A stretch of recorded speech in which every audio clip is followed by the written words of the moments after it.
We are not quite mathematically a quarter way through the season, the way, they've added that next 17th game, but we're right there. Quarter of the way through. It's hard to believe, man. Bryce, already 4 games in. We're 3-1. We're getting ready to play the Giants coming up on Sunday at Lumen Field. So we're going to have a look and break down the first quarter for you guys, kind of give you guys a grade on, the offense and how the defense is looking. And Geno Smith, we're going to take a look at him and break down a little bit of film for you as well from this past game, just on both sides of the football. So that's coming up for you guys. And then on the latter half of the show, we're going to break down the matchup between the Giants and the Seahawks at Lumen, and all that coming up on the other side. But guys, real quick, if you like what you've been seeing, you've been watching the channel, you haven't went down and subbed yet, just go down and hit that subscribe button and hit the like button, share the video. That's the best way to support the channel, and really helps us keep going and bringing you guys this content. Everybody that has been supporting the channel, we can't say enough. We appreciate it. So on the other side, the Hawks Zone Rundown continues. Well, I'm the best corner in the game. Look at this run. What a run. Get off me. DK. Yes, sir. Hey, it's John Schneider with the Seattle Seahawks. And Washington's got a lead. Leon Wilson to catch. Jackson, Smith, and Jigba. The Seahawks are going to host the NFC Championship. Every year, the NFL does. Is it going to be another 9-8? Players who've got to finish something. They have to fix the offensive Part of his line. success and part of Ambition of being the LOB Want to hear that's trading DK Metcalf. Play him aggressive. This is the Hawks Zone Rundown with Ryan and Bryce. Welcome back to the Hawks Zone Rundown. Quarter way through. Bryce, man, hard to believe, man. Seriously, with all the talk, man, off season, just getting ready, anticipating. That's what happens, man. It's like the season kicks off. It's almost like when you're anticipating a vacation and you're all excited for it, ready to go away. And then when it happens, it's like a blink of an eye. And that's why I feel like already this season, we're already getting ready for week 5, man. Like, that's scary because I'm trying to enjoy this ride. And you and I have had fun with this team so far, even with the loss we talked about last game. But we're getting ready for week 5, man. So quarter way through, it's kind of a time when you and I said, okay, 6 games, you kind of that mark where you evaluate a team, but you sort of can take it in quarters, right? And we're a quarter way through. So I figure, hey, let's talk about what we've seen so far to this team. Mike McDonald, new regime. We knew and we didn't expect it to be firing all cylinders. So why don't we start breaking it down, man? First of all, I want to ask you, 3-1. How did you expect to be looking like we're looking at this point of the season? Better, worse? What's your take? So for me, it's kind of interesting because I thought we may be like 2-2. I thought because I figured Tua was going to play in the Miami game, that was a toss-up game. I thought we'd beat New England. I thought we'd beat Denver. Detroit, I was kind of they're going to be good, and we'll see where we're at when we play Detroit. And then Miami, I thought was the toss-up game. I really did. I was like, okay, we either win that game, great, and it's a surprise, or we lose, and it's kind of an expected loss. With Tua being out, it changed that whole dynamic in that situation. So it's interesting for me. I'm very happy where with this team is. Even after this loss, I'm more excited for this team than I was. Not saying I wasn't before, but before that game, there's definitely some areas we can see that need to be addressed and dealt with. But overall, man, like 3-1, potentially could be 4-1 going into that game against the 49ers in a week Thursday. Like, that's kind of exciting. Like, we didn't expect that. I didn't expect them to be 4-1, potentially playing in that game and having a division lead on the line at that point.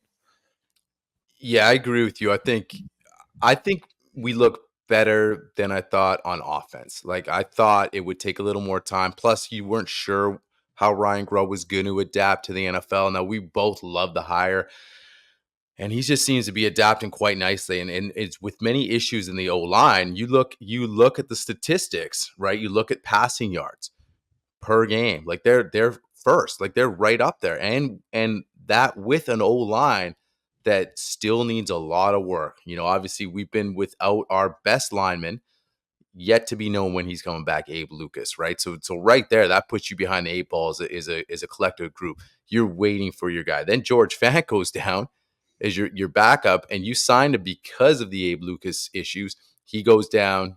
Now you got Stone there. He's holding his own. We talked about the positives that Bradford brought last week or Monday with 0 penalties. Gino under duress, I think you have a guy like Grubb that's obviously adapting to what those issues are with some of the play calls and getting the ball out early and just being that dynamic offensive coordinator. Like you were talking about last week, what would this offensive be like with Shane still? And it's kind of a scary thought, right? And it really would have been probably a lot like last season. And just really going nowhere. Now you just saw some of the creativity. Seems like game by game, he's just adapting depending on matchups and what he has at disposal. Ken Walker back on Monday night, which was huge. I know you're going to break down some stuff with a couple things with Ken running the football, but I'm ecstatic about the direction of this offense. Just how many weapons are and how many weapons have been utilized, especially against Detroit. Like you said, things to clean up. But listen, man, like we're at the quarter mark with this brand new coaching staff, everything from top to bottom. So for us and fans to expect there not to be things to be cleaned up, I mean, that would be naive, right? Because we're 4 games into there's stuff the guys are still learning, right? Guys are still learning things as we go. So you talk about Detroit. They've been going at this for a while now with Dan Campbell and that coaching staff and what they want to do. We just started and we were really competitive. Talk about a turnover with DK, which, it was a big deal. It's a 14-point swing. Whether we were going to win that game or not, that was a big deal. DK did a lot of great things in that game, but so there's just things that to me we competed with Detroit, and we don't make excuses for injuries. People say yeah, but we had a lot of guys injured. Let's focus on the O real quick, man. Give me a grade. What do you like overall so far this start, and then give me a grade with the overall offense, and then maybe a couple guys that you're really you're pumped about kind of moving forward here. I mean, the rest of this, the next 3 quarters of the season. I'd give the offense probably a B plus grade right now.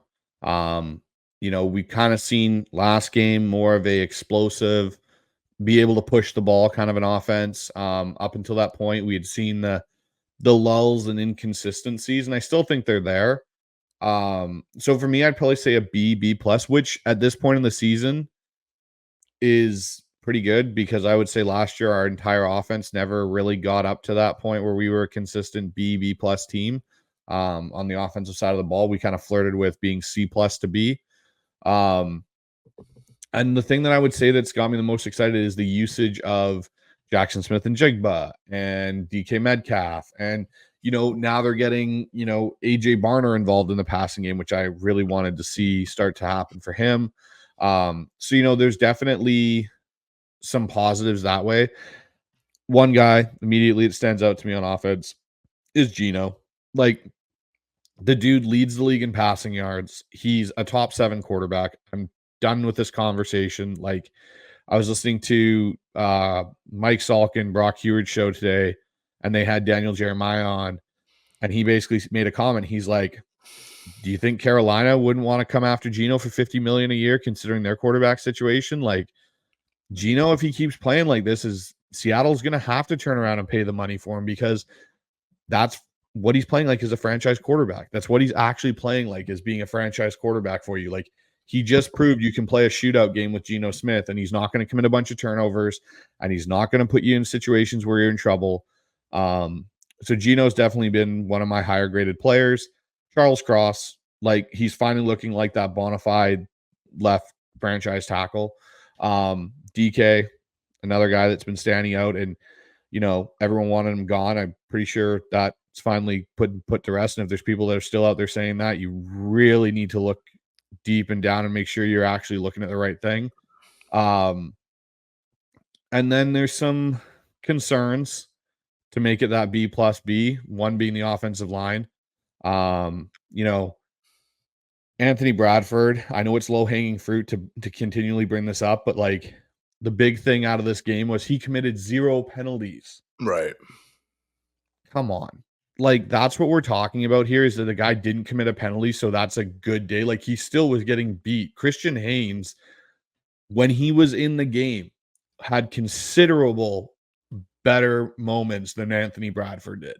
Connor Williams, I still think, is coming back from that injury, and I think it's getting more noticeable as we've been starting to play teams that have a bit better of a front seven that can push him around a little bit.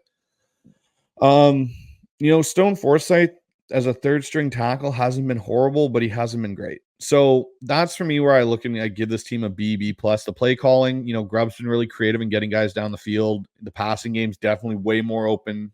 It's allowing for DK and other guys to attack different areas of the field. But yeah, no, overall I'd say B plus right now. I like it, man. I'm a B plus guy. And and I think if you didn't have the MVP of the offense right now is Geno Smith. And I think if Geno wasn't playing like he's been playing, I agree. You got to have him around that top 7 mark. There's just no question about it. And I think what he's been able to do with some of the deficiencies in that offensive line to put up first in passing yards per game, it's impressive. The rushing yards, we were without Ken Walker for 2 games. And you listen, people could talk about the first 3 games and be like, well, he played, this team and this team. And you know what? That's fine. We can break down every schedule with every team. Some teams have had a tougher start. Some teams that haven't. You still got to go out and play the games and play the teams in front of you. We have the New York Giants. I mean, if we break down every game and see who's upset this team and that's the biggest thing. If you're winning the winnable games, you're winning the games you're supposed to win, that's a good sign. It's when you're not winning those games that's an area of concern. And that's happened to this team in the past where backup quarterbacks have come into our house and we made them look like, MVP candidates. But yeah, so I'm at the B plus range. I agree, and that's a good sign if Christian Haynes is coming in and seeing those improvements. Obviously, that just means more playing time. It's someone that we were high on getting picked in the 3rd round. A lot of people thought he should have went, a lot higher than that. So we're excited about that pick. So I think he'll get worked in. The offensive line to me is going to be a thing that each quarter it's going to be interesting. When we get to halfway point of the season, say, okay, what's a grade looking like specifically for the O-line? And then quarter 3, because that's sort of how we want to look at this O-line. It's tough. Scott Huff, see how he's doing, the job he's doing with these guards, because it's not an easy task. Yeah, man, guys I just echo what you just said about DK. It's like, you and I talk about him all off season. We were saying, wait till Ryan Grubb gets his hands on him. And it's been a noticeable difference. Like, guys, just watch the Detroit Lions game. Watch that tape. First 2 throws right to DK, Geno to DK. And it didn't matter. He made a great catch, goes right back, tries to go back shoulder, doesn't connect. But the point is trying to get him involved because this is your marquee guy. So Geno sticks out. Ken's running the ball like, he's only played in 2 games, but man, he's solidifying himself as a top. He just looked like a top. He looks like a top back in this league. So I'm really loving Ken Walker. So those 2 guys, and then Geno Smith, yeah, like you just mentioned, just playing great ball. The only thing about him is the stat line. You talk about national media guys. What are they going to see? 4 TDs, 4 picks. But look, the last interception, he just, it was desperation, throwing it out there, pressures on him. He's just trying to make something happen. It didn't really matter. There's a pick, there are a couple, that stuff again, stats get overblown. You got to watch the film. You watch this guy, what he's doing. He was putting that offense on his back. So yeah, man, overall B plus for me on the O. If really quickly, I'm gonna let you talk about a couple individual guys. I'm gonna give Geno an A right now. I'm not gonna give him the A plus. A few picks, few decisions and stuff like that. But I just think at this quarter with him in this new offense, learning this new offense with a really, really shaky interior offensive line, and he's leading the league in passing yards. I got to give him at this quarter mark. I'm giving him that A. No, that's fair. I don't argue with the A grade for Geno. I think that's if we're going to go individually, Geno's got to have an A. I think Charles Cross has an A. as another guy. Like he's been so solid on the left side for them. And even in this game dealing with Aiden Hutchinson. And DK, I really want to give DK an A, but I think it's been more of a B+ for DK so far. There's still been moments where there should be some catches he makes and he's missing them, like simple ones. I think JSN's definitely turned into more of a weapon this year with Ryan Grubb. We're not seeing the negative pass plays from him. My worst grade is either Lincoln Tomlinson or Anthony Bradford, and it's not even close. Like I thought Stone Forsyth would have been down there somewhere, but really it's down there with those guys. And really it comes down to pass protection. Like they both can run block, great, but our running game hasn't been moving the ball as it should if you're such good run blockers at guard position. And that's why for me, I'm more interested in having Christian Haynes out there because he's a better pass blocker than Anthony Bradford. And if we're gonna be in more situations where, we're dealing with a game like the past one versus Detroit, even if our defense is playing well and we're in that shootout, like we scored more points in this game than we have all year, 29. So far, the highest at that point have been 24, 26 against Denver. So yeah, I would agree. I think Gino, to me, I haven't found, even though like you said, he's 4-4 in the interception touchdown split there, his amount of bad throws has dropped so much this year with Ryan Grubb. And I think a lot of it has to do with Ryan Grubb makes the harder throws he had to deal with in Shane Waldron's offense easier now because guys are more open. The level of difficulty isn't there in the concept for him to have to really force a ball in between the super tight window. That window's been expanded a bit because of what Ryan Grubb does to complement certain things in his offense. So, no, those are kind of the grades I'd give out. We could break it all down, but I'm not going to do that. But basically, top offensive lineman's Charles Cross. Ken Walker's been the top running back. DK's been the top receiver. The tight end room's been interesting. I've actually been most impressed by AJ Barner. And that's not just because of this last game versus Detroit. He got pushed into the lineup probably earlier than we all thought with the Farrell Brown injury. He's been great in the blocking game for running. And now you're starting to see him develop as a passer and become more of a weapon in the passing game. So I would have to say tight end room, I think I've been most impressed with AJ Barner. Yeah, I like Barner. Barner's looking good. Is that because you're a little disappointed in what Noah Fant brought the first quarter of the season? Yeah, I would say so. And I think it's been like we all kind of thought with this new offense that Noah Fant was going to be more of a threat in the receiving game. And I think what you're seeing, and at least this is what I've been seeing, is some of the stuff that I thought Noah Fant was going to be doing, Jake Bobo's been doing in the receiving game in those intermediate routes. Like even in this last game versus Detroit, you see Jake start getting into those out routes and those, out sits from the slot spot. So, I know Noah Fant's had, some moments here and there where he's had plays, but overall, I haven't seen what I thought I was going to see from a guy that, again, got a contract extension. He's in this passing-based offense. So, yeah, but I think what it also shows is how Ryan Grubb wants his tight ends, which I think is something that maybe we all got misleaded on with the Jack Westover thing from Washington is I think Ryan Grubb wants more complete tight ends that can block and catch, kind of close to what the Zach Millers of the world were when we had them and the John Carlsons, than the Noah Fant is more of a pure receiving tight end. Yeah, I agree with that a lot, man. I think that's a great assessment of the tight end room. I echo what you're saying about DK. As much as I love DK and then what he's done, there's been a few things where you're like in the Miami game, goes out and paws that ball. Like you want to see more. That's what he's capable of doing. And it's not, we're not hard on DK, but he has that much ability to be a top receiver in this league. And we've seen what he can do. He has to put that together consistently like that. Like, you run a fade route, you do this. I mean, that's easy for DK, right? But it's going up in traffic. What he did, like, for example, the Miami game sticks out with that play. And that was beautiful. Like that's, I'm not saying that's going to happen every single time, but like you said, there's few too many times where, that one went through your hands when, it's a tough catch, but you're physically able to do it because you're a beast in this league. You got all the tools. And so and when you're looking, hey, this is going to be our guy for maybe years to come.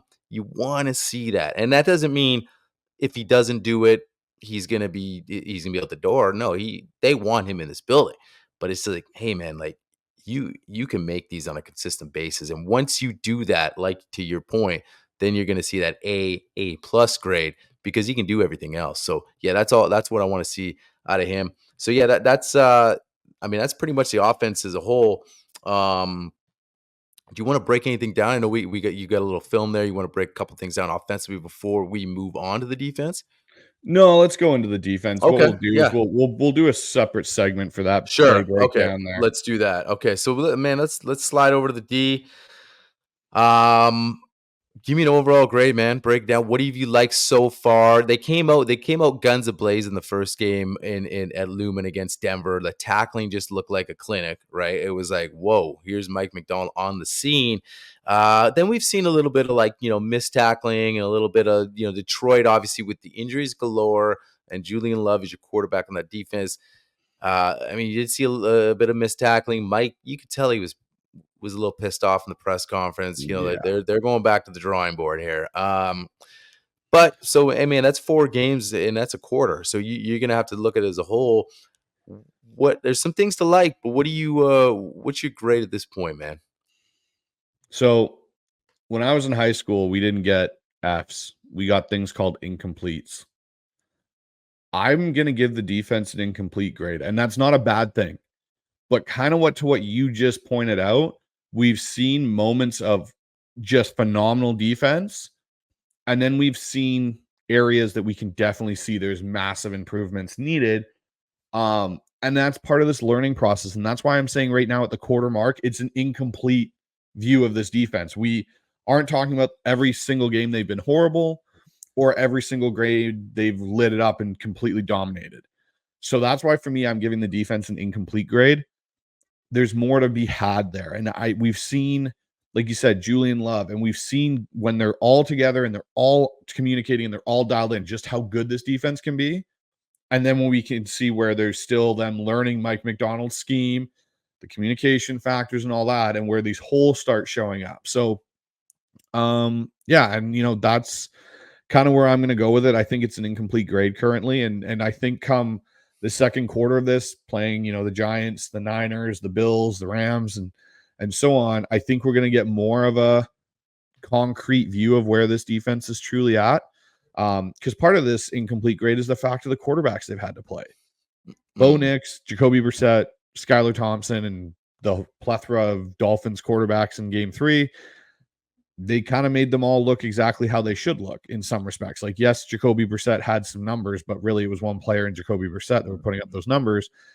And then they play an experienced quarterback. And yes, I know, and I'm sure we're going to hear it in the comments, well, they were missing Byron Murphy and they were missing all these guys.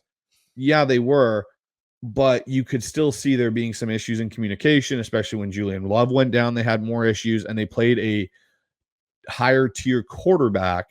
And you could kind of see when they don't have the pressure, and there's still communicational gaps in that defense right now. Yeah, I mean, look, I'm one of the first guys to be like, yeah, and I said it on our live, like injuries galore. But at the same time, I mean, people could talk about the perfect game Jared Goff had. A lot of underneath stuff. Like, and I'm taking, he had a great game, but it wasn't like this was like pushing downfield crazy stuff. They ran the ball, and then the completions, I think he was 14 for 14. A lot of underneath, and then hitting it, and a couple times missed tackles, or they just hit it across the middle and ran for big yards. So that's and then obviously he scores a touchdown, so that doesn't look any better. You just one of those things, you're at the quarter mark, you're still learning. They had a lot of injuries. It's tough. You just I wonder what Mike was thinking when he was like, because you think it's a Monday nighter, right? And he's like, hey, I really got to put you come out game 1 against Denver. That's a stamp. That's an opportunity to put your name on that. Say, hey, this is my debut, 3-0. But then it's like, okay, he knew, and we talked about it, the next step with this team. And that's why when you look at it, it's just that Monday night stage. And you think that things would have been a little tighter in certain areas. But the incomplete grade is a good one. It's tough because you look at the New England game; they gave up a lot on the ground. Then you look at the Dolphins game. Okay, you talk about the quarterback, Skylar Thompson. I mean, they did what they were supposed to do. I mean, they manhandled them, right? They absolutely manhandled them on defense. Detroit, and it really is tough to give a grade because then it's like, okay, Detroit, you're playing a better team. But then you did have a lot. You had almost your whole front seven out. I mean, name me a team that has almost their entire front seven out that's going to compete. They competed, and I'm talking about the team as a whole, and they got a couple of timely stops.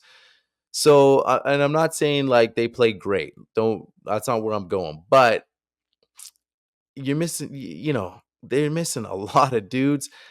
So it was hard. It's hard to gauge it, right? Because it's like, here we go. You're finally on a Monday night stage playing a team that a lot of people think can go to the Super Bowl.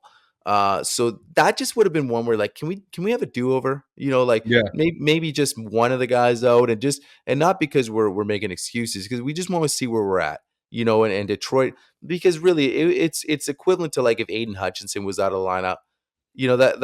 Okay, how's that defensive front going to do for the Lions?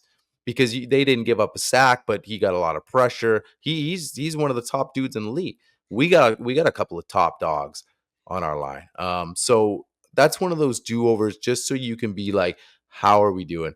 Man, I tend to agree, because if I sit here and say I'll give him a C or a C plus, well, it's hard, man. But I will say there has been a noticeable difference in attitude. There's been a noticeable difference in the tackling. I know it's been the Lions game is tough one, but I like some of the schemes and some of the timing of some of the blitzes they brought on, and I think they really believe in this front seven when healthy.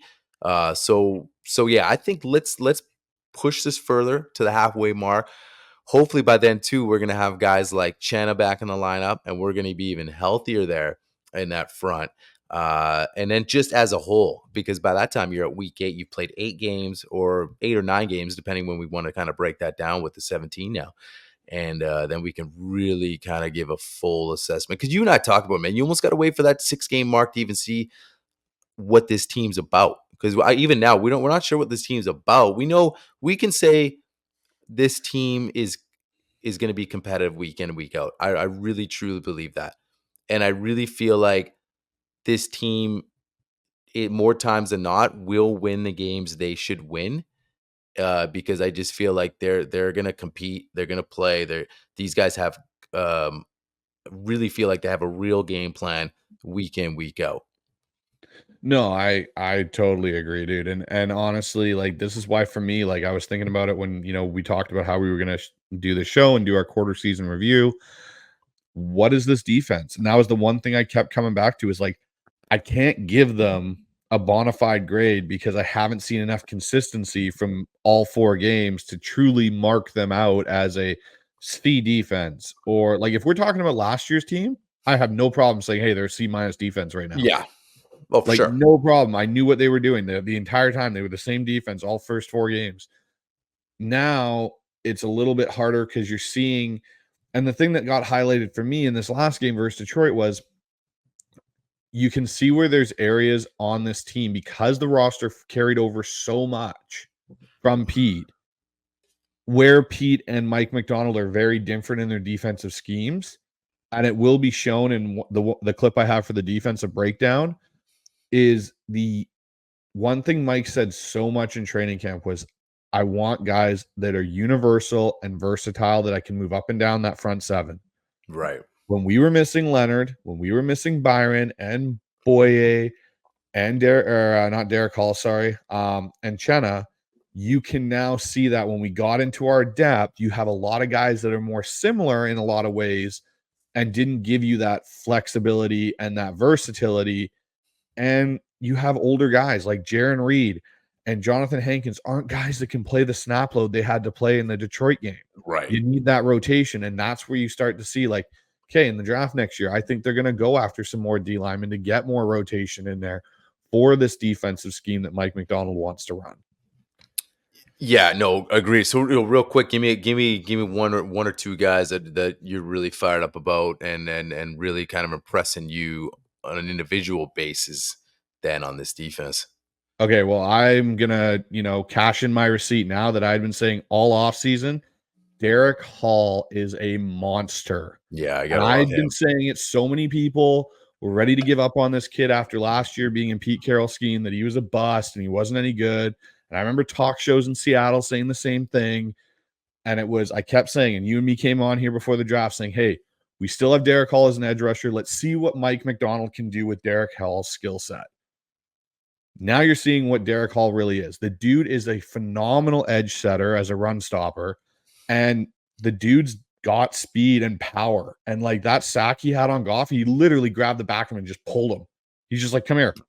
That's Yeah, it was 4 great. sacks in 4 games for Derek Hall. Like, what more do you want out of a second-year pass rusher? Like, you got him and Boy Moffitt. You actually have 2 young ascending pass rushers and edge-setting defensive players. Yep. Like, you could almost go when Chenna comes back and go, okay, guess what, Chenna? Yeah. You don't have to play 80% of the snaps anymore. No. You can come in on passing downs and let Derek Hall still play the first 2 downs, or however you want to do it. You have so much more versatility now because of what Derek Hall is bringing to this defense. Another guy that I'm actually quite impressed with, Tyrese Knight. He's had to play a lot as a rookie to start, more than we probably assumed.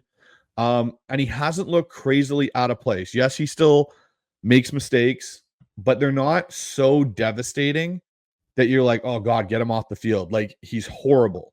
It's more of like, yeah, okay, you know what? I can see he needs to fit this run a little bit better, or he needs to diagnose this a little bit more and sit in that curl zone a little bit better.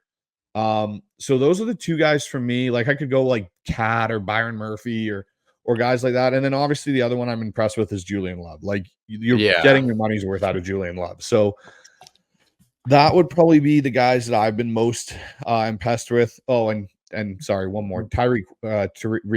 Reek Woolen. Right. Like, he actually looks like a shutdown corner now. Like, he looks good. Like, yeah, they had a rough game in Detroit, but Reek he's starting to look like the guy that we saw as a rookie. Yeah, I mean, yeah. Hey, save a couple guys for me, because Reek was the guy I was going to bring up too. Because the biggest thing that I will say for him, and why he's a guy that's really impressed me, the amount of shit that was getting talked about him in the offseason. You and I were talking about it, and it's not about, hey, this guy's no good, but it's about, what are you going to do in year 3, right? What are you going to do in year 3? Because you have the skill set. Nobody knew what was going on last season. Yes, there were some injuries, but there was other stuff going on. And it was like, this guy was talked about potentially maybe a trade piece, maybe not on this roster, from the media and guys, podcasts, whatever. For him to show up, and now guys like this guy's a top-rated corner so far through 4 games, is really impressive. Testament to Reek, and also Mike McDonald, and guys we've talked about that are probably fired up that a change is happening. And Reek, we talk about him. Derek Hall, obviously going from year 1 to year 2 is a big thing, but also knowing how to use this guy. And he is taking the biggest jump out of anybody. Like, it's just like you said, that the Chenna point is spot on. Like, that's the luxury you have this year. Like we said, Chenna's out. Now, when you have 7 dudes out, yeah, that's not a luxury for anybody. But when you have the some of the dogs we have, and Chenna's sitting on the sideline, take your time, get healthy. We got guys. You got Moffat here, got Derek Hall here. We'll work you in. So that's awesome to see. So yeah, the D line in general, when everyone's healthy, ready to go, you're feeling really confident about it. You're like, yeah, this thing, this is gonna be an identity. And like you said, they're gonna add pieces. They're not gonna add pieces. They're gonna pick up a guy in the draft, maybe 2 guys. Who knows? They might really want to pile on and say, hey, this is who we are. And that would be a lot of fun, because there's nothing more fun than watching a D line just wreck, and just stuff the run and get to the quarterback and just wreak havoc everywhere you go. So yeah, those 2 guys for me really stand out. The guys you mentioned for sure. I mean, yeah, Julian Love, I'll just echo the same thing. Like, man, just all of a sudden was like you get handed the reins, like, you're the leader here. And it was like, sure. Yeah, I'll do that. I can do that. And it's shown through 4. So you're impressed by some of the individual stuff. So when you talk about all that stuff, you got the incomplete grade. It's a good sign because when everybody gets healthy, you can see that there, and Mike's system, guys are still learning. We haven't even got to 6 games. Like we talk about that 6-game mark. I'm excited to get to that halfway mark and then really evaluate this defense. And it's going to be interesting too, because we get the Niners around the 6th. I think it's game 6 for us. Kind of when, things should be sort of starting to, come together. So hopefully we got majority of guys healthy for that game, which we should. So that'll be exciting, man. So yeah, I'm gonna agree with you, man. I'm gonna agree with you with the incomplete. Let's kind of move on. But yeah, it's all good signs, man. Overall, give me an overall grade right now, and we'll jump into some film, man. Overall grade for the team, 4 games.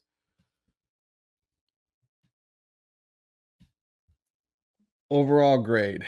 I know you get the incomplete for the D, but just what you seen. We're 3-1. Overall We're 3 grade, and 1. I'm giving a B. They are 3-1. Right. They beat the teams they were supposed to beat. They lost a game. We can say that the injuries were a big factor. Some of the calls in that game were definitely a factor. Yeah. But I'd give them a B. They've probably exceeded some of the expectations we initially had with the new coaching staff. They definitely have done that on the national media side. But for me, this next stretch here, these next 4 games that they're going to have to endure, right? They got the Giants. We've got the Niners. I think after the Niners, we got the Bills. Like, yeah, we big got game.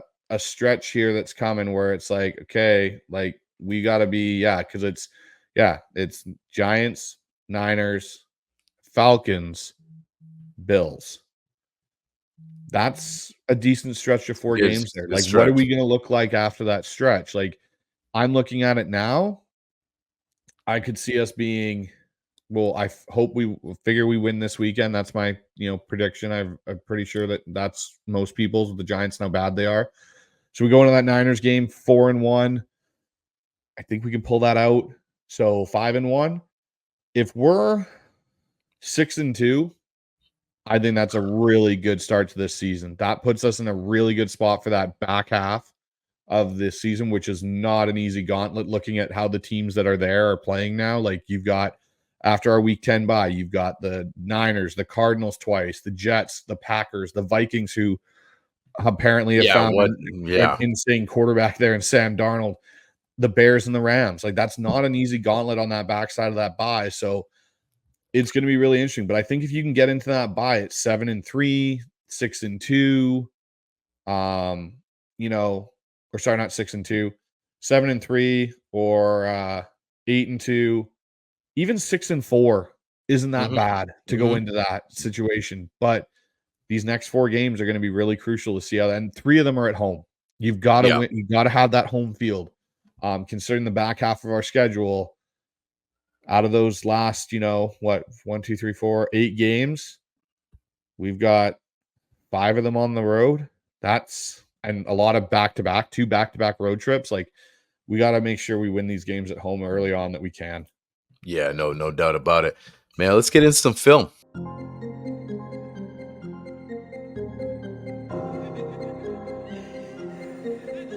It's time to break down some film. We got a little bit of film breakdown for you guys. We're calling this a new segment, the Hawk Zone Gridiron Analysis. And Bryce is going to pull up a little bit of film. Bryce, you want to start with a little bit of offense?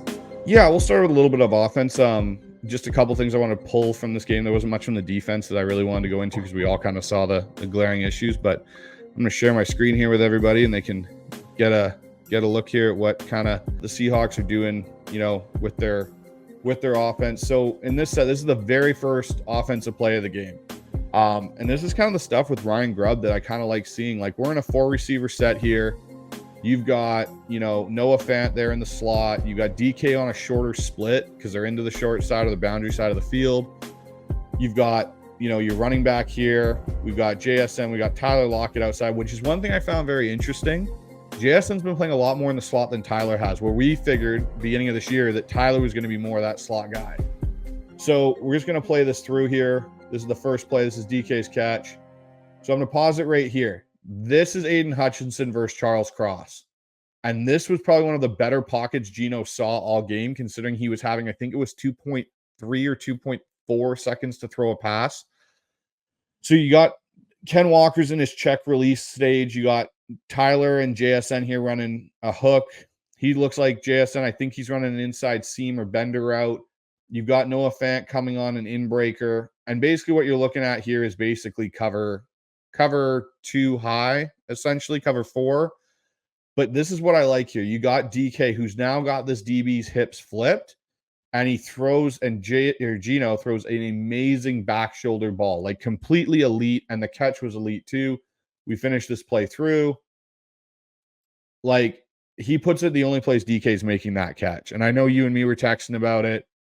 That's something that has been missing in this offense, is giving DK these opportunities. DK toe taps, and we're moving the chains. And here's the pocket version of it. So you see them come up in this kind of overlook here on the D front. Geno's able to step into that pocket. Charles Cross dumps Aiden Hutchinson. And that ball is out here. Like, there's no way. I think that's Carlton Davis in coverage. It is. He was getting roasted all game by this. Oh, I know. I couldn't stand Davis, man. I was just like, man, DK, and that's a beautiful part about getting him early and often. You imagine if he was playing Davis last season, it could have been one of those things where fans are crying about DK having a little bit of frustration outburst because nobody's throwing him the football, right? Where it's, what does Grubb do? Like, not only like you just broke down that play, but that was the first play of offense. Yep. And then what did he do? Went right back to DK, and it was an incomplete, but it was almost I think it was a similar play, and it was just like, okay, we're gonna do this until you stop it, and they continually try to feed DK. So yeah, that's, like you said, that's a beautiful throw by Geno, putting it where he can't get it. I love it, man. I love it. 1-on-1. But what I really liked about that conceptual thing that Grubb does is he's got his 2 slots running in breaking routes to hold those safeties, so they can't really get out there to help with the hook, and DK's up the field, vertical route there, the dropout. So flip to the different side of the ball here. We're in defense. This is a point later on in the game. We're at the 47 mark here. Kayvon Wallace is in the game at safety with Jenkins. Julian Love's been knocked out of the game. But this is one of the things when we were talking about earlier in the show about the lack of versatility now in this D line because of the injuries that were here. You've got Derek Hall out here. You've got Jaron Reed, Hankins. And then on this side, I believe it's Draymond Jones is over here. Devin's in the slot. Tyreek. You've got Trey Brown outside, and you got Knight and Tyrell Dotson in here. And this is something that killed Seattle in this game, where it hasn't in the earlier part of the season. So we're going to drop it here. They send a blitz. They bring Tyrese Knight. They're basically in man coverage across the board, single high, cover 1. And you've got 5 guys on 5 guys in there. And you look at the time Jared Goff has. He has the ability to get off of his reads and hit this underneath drag back over in this area, which turns into a big play here. And this is 2nd and long. We shouldn't be giving this up. Hits it underneath. And now we're down to the 5. Yeah. And if you look at it from the other point here, you moved him off his spot a little bit, but there's nowhere near the pressure you get when Murphy, Big Cat's in there. No. And like you see here with Tyrese Knight, he almost hesitates on this blitz. He's got to go. Like, you have to create. Exactly. He creates a little bit of pressure in here, but they basically, in this situation, they did drop Draymond out. So they really were 4 on 5. And you still had the extra guy. Like, Draymond's kind of moving around here in space. You've got 1-2 guys here, and then you're letting this guy run right underneath. Tyrell Dotson doesn't recognize it early enough, and now you've got, everyone flowing over. Tyreek's trying to make a hit. Those are what killed us in this game, was the inability to affect Jared Goff, to really make Jared Goff feel uncomfortable. So the other point I'm going to go to is back to Seattle's offense here. It's their run game. And it's kind of I'm going to show you 2 different clips here from the first half and the second half of what Seattle did, which was kind of interesting to me. So We're here at the 7:05 mark. So this is the second quarter of the game. And we kept talking. I know I messaged you a little bit about it, that we couldn't get the run game going. Like, for whatever reason, either Grubb wasn't calling run plays. They couldn't get anything out of their zone scheme from the gun. So they went under center. And I was talking with Dan Viens about it, and he was even saying he wished they had done more under center. This is how their under center game worked in the first half, and it wasn't great. So they're just running a simple, basic lead ISO play here. And you look at where the line of scrimmage has been reset by Detroit. Like, our guys, like, they're on basically roller skates at this point. Tomlinson's up here, double teaming on Jake Bobo. And this is what I meant by Jake Bobo's done a great job in the run game again. But we're giving this ball off to Ken, and Ken's got like nowhere to go. Like, he makes a little bit out of something, but not a lot. Right? You look at it from the other view here. Christian Haynes is out here instead of Anthony Bradford. Christian Haynes does a good job, but he doesn't get across enough, right? Like, Campbell blows that play up. So now when we go and we look at the other side here later on in the game at the 49-minute mark, this is where you see what Ryan Grubb does to change Seattle's running attack. And this is what I mean by the in-game adjustments that he's made. So just let me skip here. Sorry. Get into the play. But it's things like that that make me so much happier with Ryan Grubb than Shane Waldron. So here we are. We're in under center again. They're two tight ends offset. They're going to move Barner across here and have him come kick out this end. And they're going to let, the line move up. But what they do is, instead of having Gino turn and hand the ball to Ken Walker and give him limited amount of time to make a cut, Gino's going to turn. He's going to pitch it back to Ken. And it's basically called, LSU made it really famous with Leonard Fournette, but it's called a power toss. So you're still running your power game concept, but you're now tossing the ball back to your running back and allowing him more to pick and choose where he can hit that. And so what happens here is, as you watch it, you're going to see the pull here from Barner across, the kick out, and now see how Ken's able to kind of weave his way through there. He's not having to hit the line. And you'll see it from the other view here from the end zone camera, is just how much he's got a sense to where to pick that hole now. Yeah, he's got the vision. Exactly. Because now at that point, I'm just going to roll it back here. And I'll pause it right when he gets the ball. If this was normal power, he's not getting the ball here. No. So here, normally Gino would still have the ball in his hand. He'd be getting it somewhere here. He can already start to identify that, okay, this guy's unaccounted for. I've got maybe a seam in this alley right here. We got the double team here with Bradford and Stone Forsythe. Bobo's coming in. Brown's kicking out. Who's Barner going to pick up? But you watch how he can change his angle of attacking this line of scrimmage. So now he bounces it. Now he sees his hole. Bradford's able to get up top to the backer, and now he's through this lane. Yeah, and those are the kind of adjustments in our run game that I love to see from Ryan Grubb. Yeah, there's just so many different looks, right? And like you said, if it was what would happen last season or prior seasons is the same thing, and then they go away from it. They completely go away from the run. Like, how many times last season, the second half, we come out, we're just like, okay, empty backfield, run's not working, right? And and then you're like, well, wait a second, they don't completely go away. To me, the first four games, even like you said, certain things under center, it hasn't worked. They haven't gone away from it. Your example, they're adapting to, okay, let's try so, because I don't want to abandon the run, because that's not good for anybody. But how can I try to be as effective as possible? And that, Ken in his first game back, and you just showed some good looks. Impressive, right? So yeah, I agree. I love Grubb. It was the great breakdown from with Ken and DK and yeah, man. So, and then like you said, showing that front, I just can't wait to get some of those guys back, because and again, we talked about the perfect game, but like, you show an example of how Goff had that much time and gave him that much time where guys come underneath and just, anybody could dump that off, and then there's a big run, right? So, well, and that was the issue, right? Like, in that one play that we showed there, like, they dropped Draymond out, And that's that simulated pressure that they do. They bring the linebacker, they drop off an edge.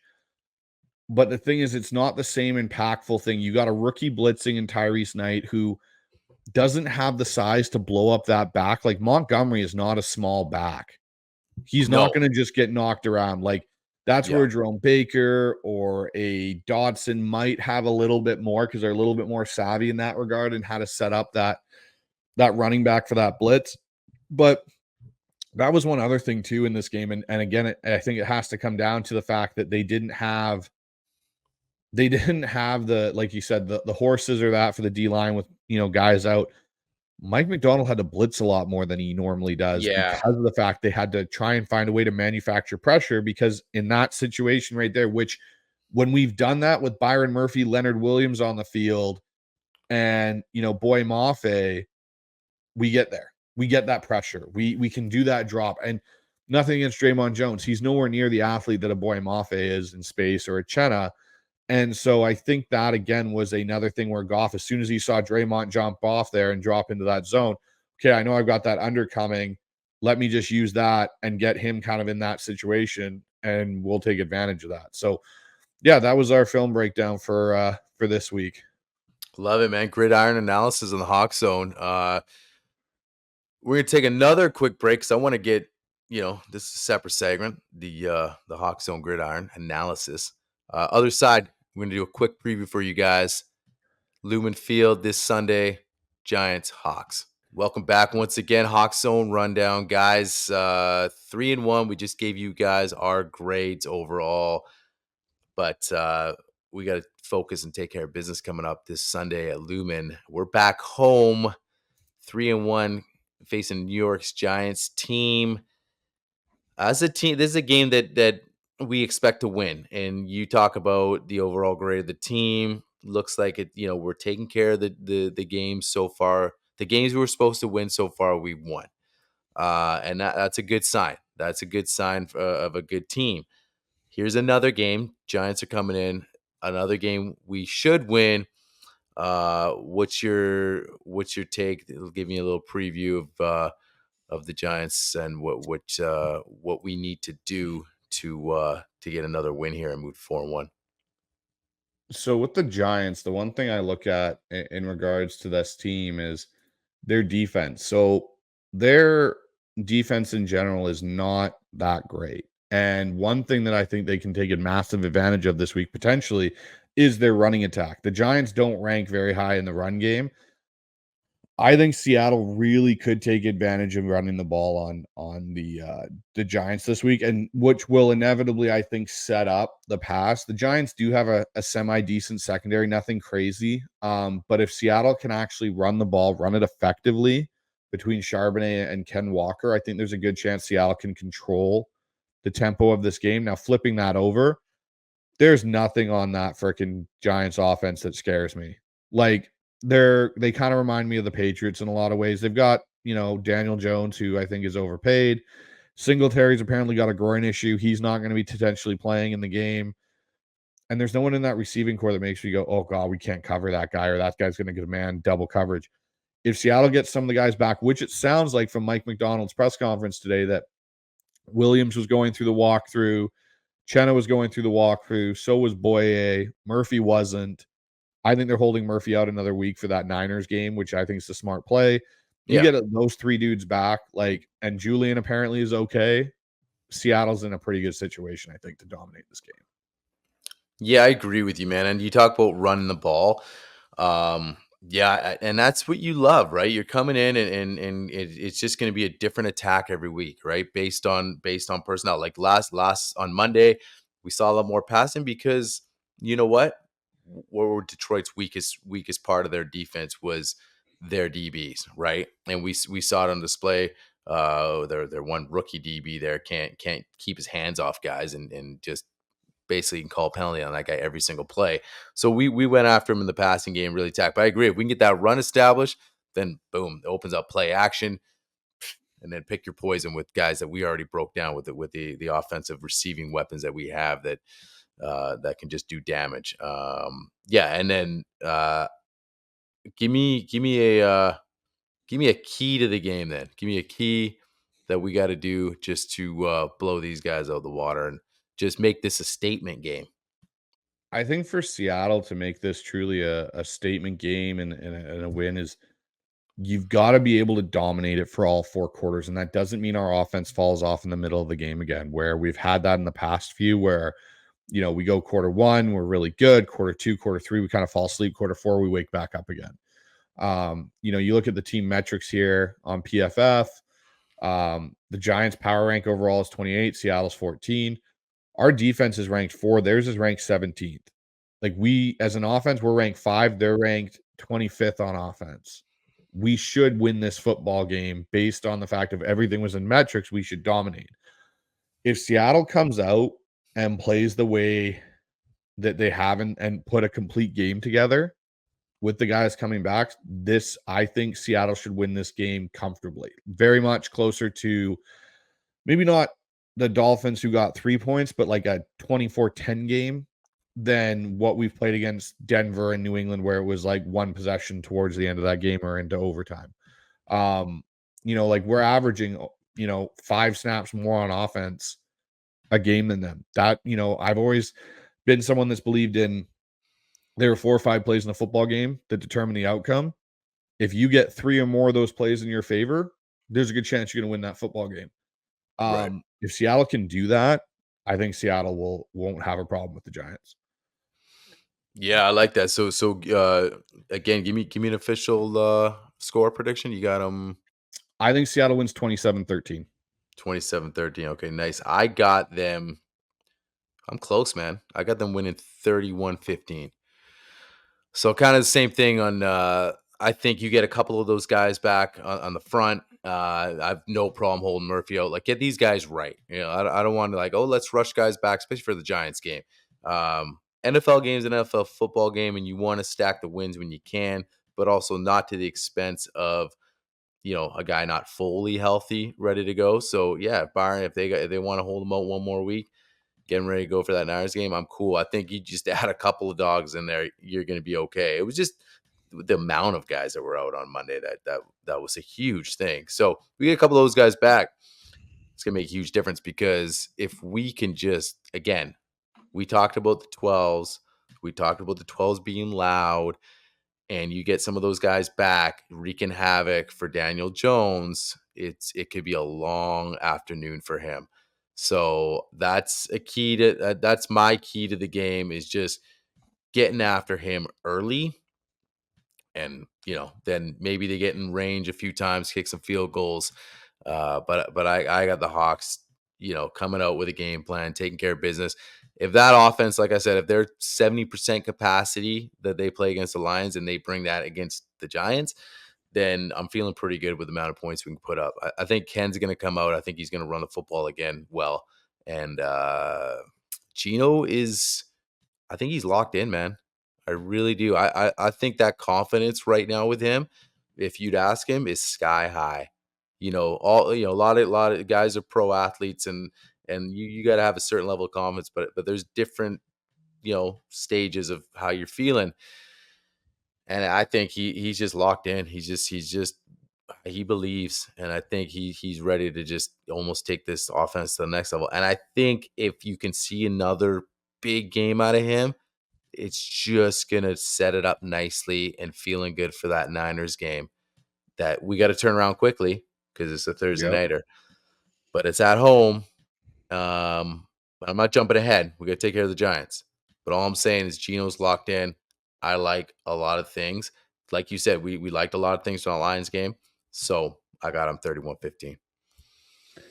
Hey, man, if either one of our score outputs comes true, I think that's going to be a pretty good day for Seahawks fans on Sunday.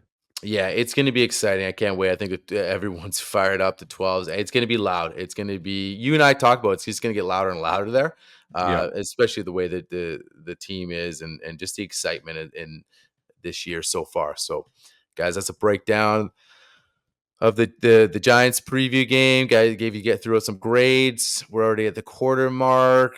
Man, I kind of want this thing just to kind of slow down a little bit, man. It's just going too quick. Like it's just gonna go too quick, man.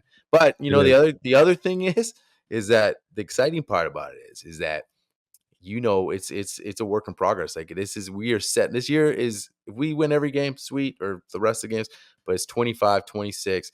So when the season ends, it doesn't really end, because next thing you know, we're going to be talking draft. We're going to talk all that fun stuff that comes with the off season. So there's not really much time off. It's the season within the season, whatever. So, but yeah, so that's it. That's it today, man. We're going to sit back, enjoy Sunday here, and hopefully we come out of there with a win. So that's it. Go Hawks. Go Hawks. Well, I'm the best corner in the game. What a run. Marshawn Lynch. Get off me. DK. Yes, sir. Hey, it's John Schneider with the Seattle Seahawks. That's the result.